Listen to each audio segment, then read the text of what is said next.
Hi, Jane Gilchrist here with a weekly Oracle card reading for the week of September 2nd through September 8th. So say hello if you are new or if you've been with me for a while. I always like to see who's here. We're going to be working with the Starseed Oracle by Rebecca Campbell. I really love this deck. And we are on the new moon. So depending on when you're listening to this and where you are in the world, on Monday, September 2nd is a new moon. And so just notice that sometimes just before a new moon, on the moon, like for 3 days before and after, you might feel a little bit more sensitive. You also might get a lot of intuitive downloads. You're much more connected to your intuition and your emotions. And so just be aware of that. It's also a wonderful time to set intentions. So let's see what messages are coming in today. Messenger, ooh, Sirius energy. I love this, just coming off the Lionsgate portal in August. So bringing harmony and balance.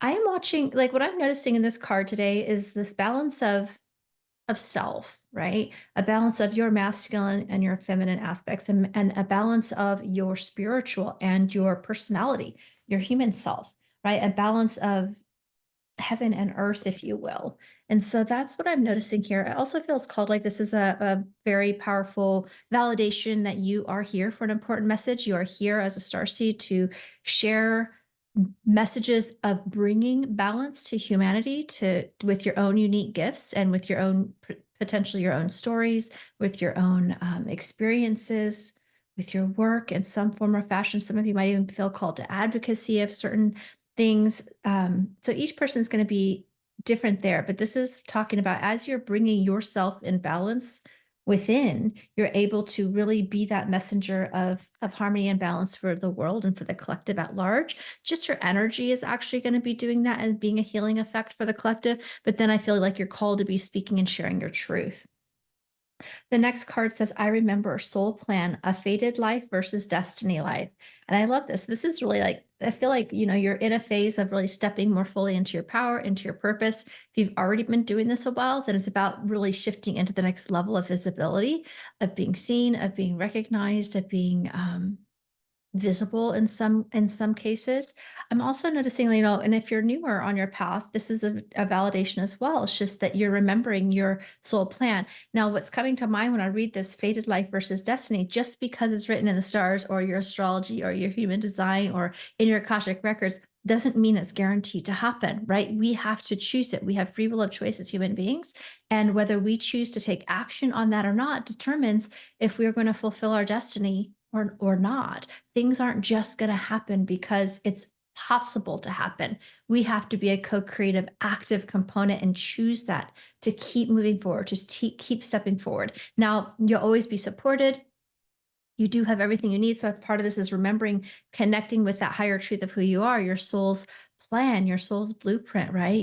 You already planned this before you incarnated. And so there's I would say you have a lot of spiritual support as well within this, but this is really about you taking the reins of your life and being that conscious creator. Because just because it's possible doesn't mean it's going to happen. So this is really calling you into action.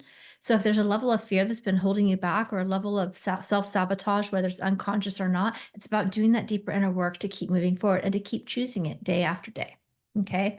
The next card is I'm sorry, defenselessness, righting wrongs, and uprooting. So there could be for some of you, there could be some actual healing work around maybe your path is not what your family wanted for you, or not something that your friends or family fully understand. This is just one example. If there's something going on in any relationship right now, this is like, okay, that core root of healing that is actually going to help you move forward into your soul's work, into your soul's plan.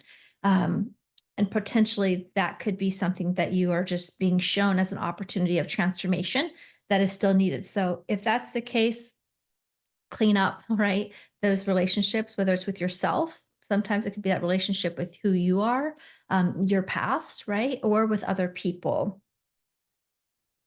But what I'm noticing is that I feel like that for a lot of you, there's a lot of fear, or like this being misunderstood, being outcasted, not being, there's like, it could be a fear around being kind of the odd man out, or not accepted, not understood.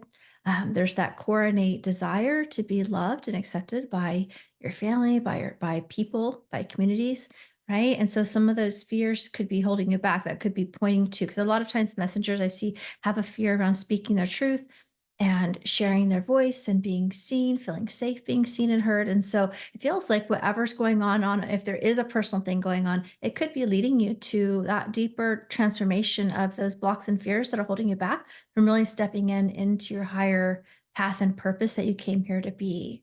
And so, yeah, this is really powerful. I would say I'm going to pull one more card.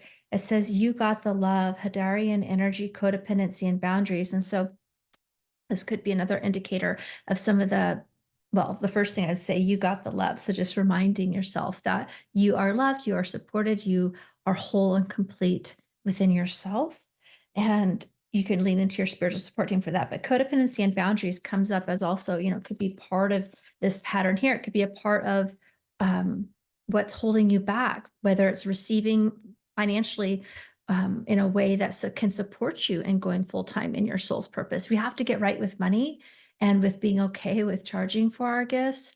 If you're going to actually be able to have the resources to make the impact that you are destined to make, the impact that your soul planned to make, that requires getting okay with knowing your value, knowing your worth, accepting for the gifts that you have taken time to develop and the time and energy that you spent there. It requires often team. It's 11:11 where I'm at right now recording this, right? This is about you really, whatever the codependency and boundaries, whether that's in your personal life, how that ends up, if they're not cleaned up, will affect your ability and hinder your ability to really make the full impact that you're here to make. And so that could be with giving more time and energy than you're allowing yourself to be paid for. It could be not charging, not feeling comfortable charging or charging enough at all.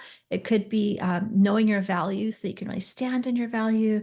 Could be around, again, feeling safe, feeling seen and heard. So there's many different things. I'm just kind of calling out a few of the core ones that are coming to me. But it's about cleaning that stuff up so you can keep moving forward. You have a powerful mission. You're completely loved and supported. And I can't wait to see what you create. Share in the message below in the comments. I'd love to hear what your message is, your mission is, your purpose is, if I could spit that out. Yeah, what is your core mission, your core purpose? I'd love to hear. Feel free to share this with your friends, your community, and check out above. I also have a playlist full of channeled messages that are timeless that can really support star seeds and light workers on their path as well. So have a great rest of your day, and we'll talk again soon.